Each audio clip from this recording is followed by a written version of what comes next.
पठान की सच्चाई। रहमत खां दियानतदार पठान था जो एक छोटी सी दुकान चलाता था।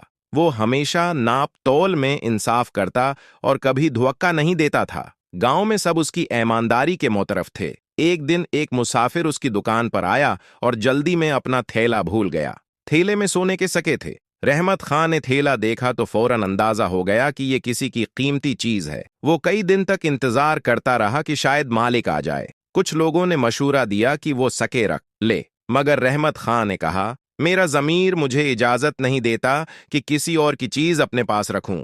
चंद दिन बाद वही मुसाफिर दोबारा आया और परेशानी से पूछने लगा, मैंने यहां अपना थैला खो दिया था, कहीं मिला? रहमत खां ने फौरन थैला निकाल कर दिया। मुसाफिर हैरान रह गया और बोला, आज के जमाने में ऐसे ईमानदार लोग कम मिलते हैं। रहमत खान ने मुस्कुराकर कहा, ईमानदारी ही मेरी सबसे बड़ी दौलत है।